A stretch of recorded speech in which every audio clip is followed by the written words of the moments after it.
We all know it starts with clean data, right? Because if not, you have to fall back to extra work to either check that data or get, God forbid, you have to go back to legacy ways to get the data to begin with.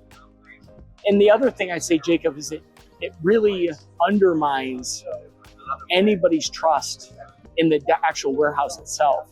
And ultimately, that's one of our keys, that we want the single source of truth, that when we say it comes from the warehouse, nobody looks at it with a second glance and that just doesn't look right. That just doesn't feel right.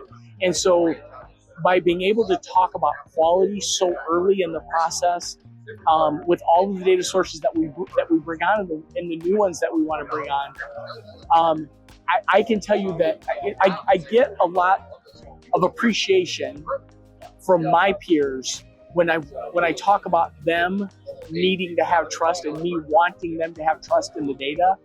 I know that I've got them, and they know that we're going on the right track for them. How are you looking to build trust at the senior leadership table that is based off of some of the gains that you're looking from a very technical lens? Well, for me, it's a couple things. Number one, it's understanding it's about culture. So it's the story that I tell as to what we're trying to do on, I'd say, the very technical side, and how that translates into things that are very non-technical, right? But I'd say underpinning that, when a senior leader or an executive has people that come to them and say, I got this great dashboard that helps that help me make a better decision or helps me manage the business better. When you get, I'd say, one-off reporting where somebody says, hey, that really helped me solve this problem. So it's a lot about telling those stories, I'd say, from the bottom of the organization up, but then me having the relationships with my peers and the executives that I have and knowing what we're trying to do, I'd say from that 10 or 15,000 feet level, and being able to bring that back and say, we now have a tool that can help you even ask harder questions. Sometimes it's not even about necessarily answering harder questions. It's to get them to be able to ask questions that they never thought that they wanted to ask before.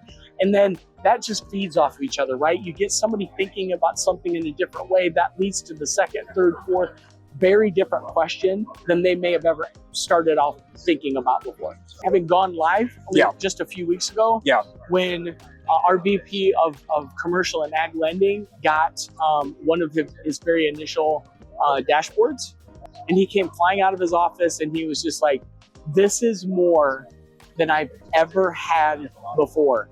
And he probably had, I don't know, a half a dozen dashboards at his disposal before. And he was like, your first dashboard out of the gate gives me more than I ever had before. And he realized we are literally just scraping the iceberg that we can do. He doesn't say those things flippantly. He's a very driven guy. And so being able to do something like that right out of the gate, I now have him leaned in and him saying, I'm ready. And I know he and his team will be key drivers of, like you said, asking questions in different ways, trying to see what we can leverage in ways that we've not been able to before. And for me personally, that lets me know we picked the right partner.